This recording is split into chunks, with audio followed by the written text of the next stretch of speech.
For the first time ever, Formula One had an official season launch event live at the O2 Arena in London. This unprecedented event was held to celebrate F1's 75th season and featured all 20 drivers and 10 teams, as well as musical guests who probably made you say, "I've heard of them, but cannot name a single song of theirs." I expect an official season launch to be an event they continue to hold each year because it brings in money and eyeballs, which are F1's two favorite things, but also because they actually did a good job making it entertaining and, most importantly, not cringe like we all expected it to be. Shout out to the 2023 F1 Miami driver intros. Anyways, the most important and convenient thing to take place at the 2025 F1 season launch is that it served as an all-at-once reveal of each team's 2025 car livery instead of them being spread out over like a month like they usually are, which was always very annoying for, I don't know, someone named J-Bone who ranks all of the liveries every single year. Now that we have seen all the liveries, aka car paint jobs, that all 10 Formula One teams will be using for the 2025 F1 season, it's time for me to rank them from worst to best, just like I do every single year. Let's get into it. J-Bone! In 10th place, my least favorite 2025 Formula One livery is that of the Red Bull RB21. I'm beginning to sound like a broken record at this point, but I'm gonna say the same thing I say every single season when it comes to this livery. This livery is not the worst because it's a bad livery. It's the worst because they refuse to change it year after year after year after year after year after year after year after year after year after year. Yes, we are at 10 years in a row of almost a copy and paste livery now for Red Bull. And again, like I say every year, Red Bull should not be allowed to call it a livery reveal anymore. It should be called a livery confirmation because we all know what they're gonna show us. I knew in my heart of hearts that Red Bull were going to show up and give us the same paint job they give us every single season. But part of me, a small, stupid part of me, had deluded myself into believing that maybe because they just lost the World Constructors' Championship for the first time since 2021, they'd go, you know what, let's try something a little different. Nope. Leave it to Red Bull to stick with what's convenient rather than looking into any sort of change that might be good for them. I get that Red Bull is a marketing company with an F1 team and that consistent branding is good branding, blah, blah, blah, blah, blah. But until Red Bull show up with a new livery, they are condemned to always wind up dead last in J-Bone's annual livery ranking. In 9th place, you have the Sauber C45. Sauber's 2025 F1 livery is everything that I hate about modern Formula One liveries. Why? Because over 50% of it is exposed carbon fiber. Exposing carbon fiber is a weight-saving tactic used by F1 teams because cars have an overall weight limit that any sort of paint or wrap counts towards. This means the more paint there is on your car, the less weight you have to play around with when building your car. Accordingly, many teams will skimp out on paint to use that weight in other, more important areas, and instead expose the black carbon fiber of the car's bodywork and incorporate that into their livery design. I don't see an issue with exposing some carbon fiber to save weight, and every single team does do this in some way, shape, or form. However, Sauber absolutely went overboard here with the majority of their livery just being exposed carbon fiber and the rest of it being almost equally as boring. Additionally, they are seemingly trying to obscure the fact that they are doing this in two different ways that I hate. First, by doing an ombre fade from green to black on their fin that looks decent in photos but looked absolutely terrible in person at the car launch. And second, by making it so that from the front, their car looks almost entirely green. That may trick the other 18 cars on the grid into thinking their car is fully green, considering they'll only ever be seeing the Sauber C45 in their rearview mirrors all season, but it won't trick all of us. In 8th place, you've got the Haas VF25. Haas F1 team's 2025 livery disappoints me. America's only Formula One team, for now, is in the middle of an absolute glow-up. They just had a great 2024 season and are entering the 2025 season with a ton of momentum, as well as an overall driver pairing upgrade that includes a Formula One race winner in Esteban Ocon and arguably Formula One's most promising young star in Oliver Bearman. Because of all this, I was hoping they'd go off with their 2025 livery, which unfortunately did not happen. When I think Haas, I think white and red. When I look at their 2025 livery, I see white and black with a little bit of red, which means they did something wrong.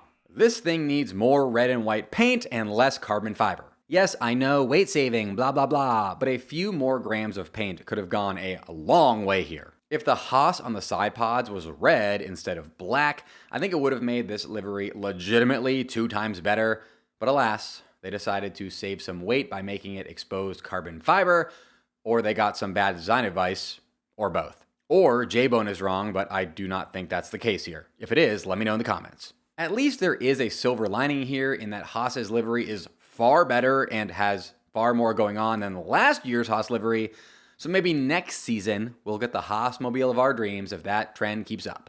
A guy with Haas delusion syndrome can dream. In 7th place, there's the McLaren MCL 39. The second I heard Andrea Stella say at the F1 car launch that McLaren were going to be paying homage to their 2024 World Constructors Championship winning MCL 38 with the design of their 2025 F1 Challenger, the MCL 39, I knew that we were all in for an absolute snooze fest.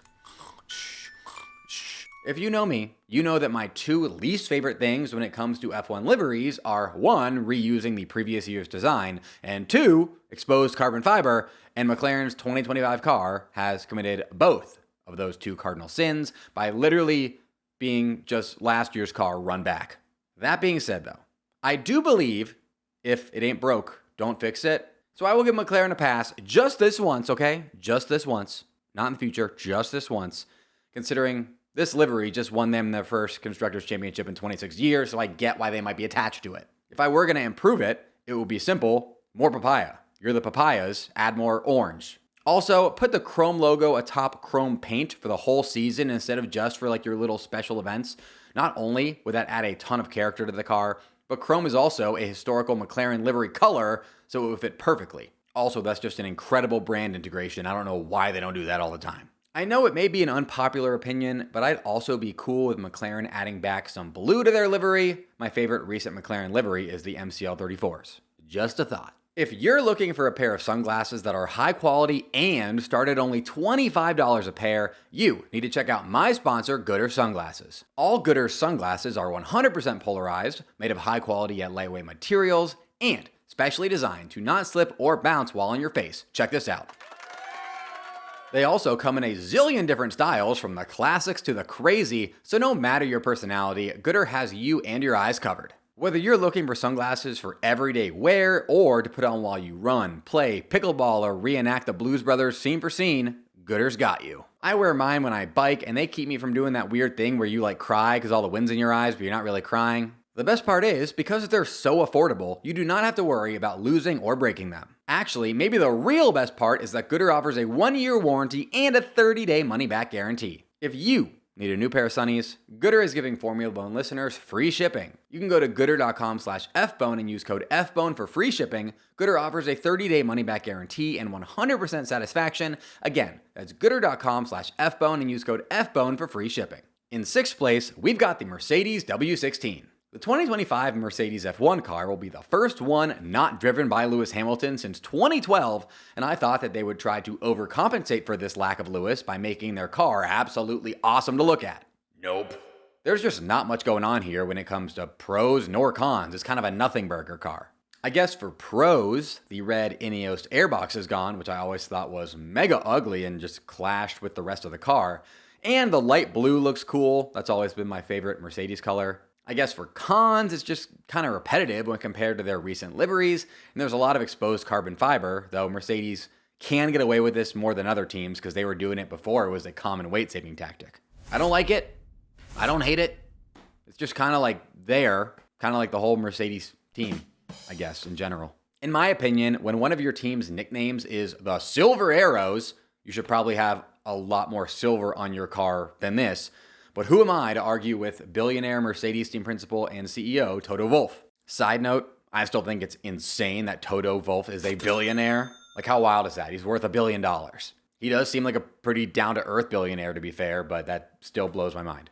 In 5th place, the Aston Martin AMR 25. Aston Martin F1 team literally only had to do one thing to ensure they had the best 2025 F1 livery, and they did not do it. When it comes to which F1 teams have the most iconic, legendary, and beautiful primary colors in all of Formula 1, it's not up for debate. It's Ferrari's Rosso Corsa, aka Racing Red, and Aston Martin's British Racing Green. Because Ferrari recently added a new title sponsor, HP, whose colors are white and blue, it was widely believed and eventually came true that Ferrari's 2025 livery would be largely incorporating white and blue into it. This meant that the door was wide open for Aston Martin to drop a livery that was just straight British racing green, no frills, no bells, no whistles, just straight shiny green, and then by default, they would lock up the title of 2025's best F1 livery for themselves. But alas, that is not what happened. They decided to go the weight-saving exposed carbon fiber route on a lot of the livery.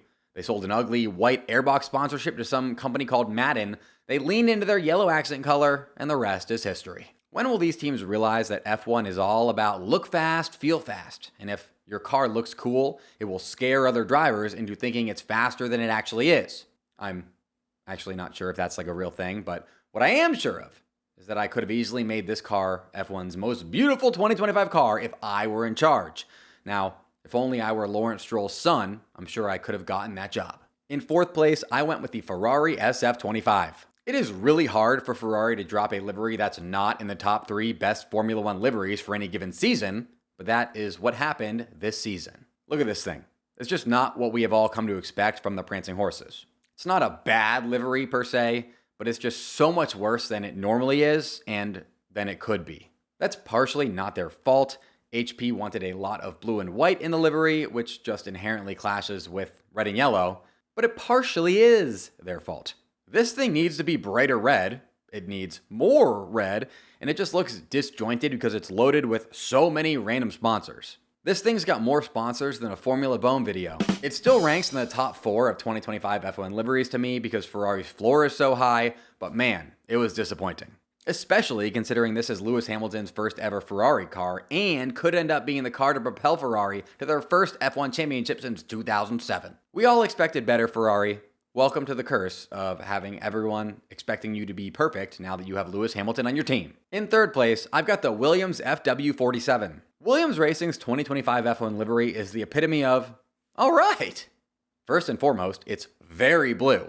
And in an F1 livery world becoming increasingly colorless as teams try to save weight at the expense of paint and incorporate exposed carbon fiber into their liveries, this is an incredibly welcome design. I also like that little ombre fade they did from the dark blue to the light blue. Additionally, Williams Racing continue to have 2 of my all-time favorite sponsor inclusions. There's the Duracell battery airbox, which I maintain is the greatest sponsor inclusion running in Formula One right now. Seriously, this thing looks like a battery and it just makes me smile every time I look at it, in what's clearly a sign that my brain has been corrupted by capitalism. Also, the iconic Gulf Oil logo provides a nice little subtle color pop to cut through the blue as well as like a retro F1 feel. If I am getting nitpicky, I do wish Williams had gone with something other than just solid blue, maybe something more similar to the 2021's FW43B Tiger Stripes or the geometric designs of recent years, but regardless, I'm a fan of what they did here. Before we get to my top 2, in this day and age, anyone can sell products online, and if you're thinking about starting, you need to be using my partner, Shopify. Shopify is the best all-in-one commerce platform capable of handling your business's complexity no matter how big you grow. Step up to Shopify and harness the best converting checkout and the same intuitive features, trusted apps, and powerful analytics used by the world's leading brands like Ruggable and Allbirds. Why spend time trying to build an online store with someone besides Shopify when Shopify stores convert the best? I found that most of my favorite companies use Shopify, and that's why I think Shopify is just the one to use. One thing I love about Shopify is that it integrates with YouTube, and that's something I'm actually in the process of setting up on Shopify so that I can sell Formula Bowen merch right here on YouTube. Stop leaving sales on the table, okay? Stop it. Switch your business to Shopify and discover why millions trust Shopify as their all-in-one commerce platform to build and grow and run their business. Sign up today for your $1 per month trial period at shopify.com/fbone, all lowercase, very important, all lowercase, don't do uppercase. That's 1 month for just $1 at shopify.com/fbone, shopify.com/fbone. In second place, the Alpine A525. Alpine F1 Team's 2025 livery certainly is not for everyone, but whether you like it or you hate it, you feel some way about it, and that's how you know it's a good livery. Look at this thing, okay? Just look at it. Look at it! Alpine truly leaned all the way into their reputation as having F1's most out there color scheme, and I respect them for it. As always, it looks like the race car version of a gender reveal driven by the cotton candy salesman at a baseball game, and I personally would not have it any other way. Sure, my favorite Alpine livery ever is that of the beautiful A521, which looks precisely nothing like this, but that does not mean that both are not great and have their place. I also love what they did with the BWT on the side pods this year. It has like this weird sort of graffiti look to it. I don't know how to explain it, but I just see like a graffitiness to it, and it reminds me of the 2020 Topps Chrome track tags inserts, which I love as an F1 card collector. It's also got like a nice shine to it. The pink Alpine at the back looks awesome, and again, it's just absolutely unique and bold, which we need more of when it comes to F1 liveries these days. People have been begging for a more pink Alpine for a while now, and I think this should scratch that itch. And if it doesn't, you must absolutely love pink a lot. And finally, in first place, my favorite 2025 Formula One livery belongs to the VCarb 02. VCarb driver Yuki Tsunoda said it's one of the best liveries he's seen in his entire life when he looked at his 2025 Challenger during the car launch, and I don't disagree. First off, it's extremely bright, which all Formula One cars should be. Why would you want to make it more difficult to see one of the fastest and most impressive cars on planet Earth? Second, it's surprisingly unique. Despite literally having the Red Bull logo on it more times than are on the actual Red Bull car, you would never mistake this car for the Red Bull car. If you think about it, that's actually unbelievably impressive. Third, this is how you should be designing an F1 car in 2025. Sure, there is some exposed carbon fiber, but not on parts of the car where there should be paint, and on parts of the car where there should be paint, they did a great job creating a cohesive design from a bunch of seemingly dissonant sponsorships and colors. That Cash App green could easily have ruined the car, like it has ruined VCarb's 2025 race suits, but they did not allow that to happen. Shout out to VCarb for having 2025's best F1 livery. Hopefully, they can use it this season to get one of those race wins that they seem to get once a decade or so. What do you think of my 2025 Formula One livery ranking? Do you agree with it? Do you disagree with it? Do you think I got it 100% right? 100% wrong? Let me know your thoughts and or your top to bottom ranking in the comments. Seriously, go comment right now. J-Bone commands you. Do it. Comment. Also please. Toss me a subscription now and ring that notification bell so that you'll get my eagerly anticipated 2025 Formula One predictions video sent directly to you next week. I promise it'll be next week this time, okay? This video just jumped in front of it. Special shout out to my top YouTube channel members: Joe Max's and Morning Hater Snow, Brian Linton, Wolsto's Racing, Waffleopicus, Melissa Cruz, The Tater, Elmar Zuber, Daddy Fett, and David Haig. Mash that join button just below this video to get your name shouted out right here in future videos. And until next time, folks, J-Bone! J-Bone!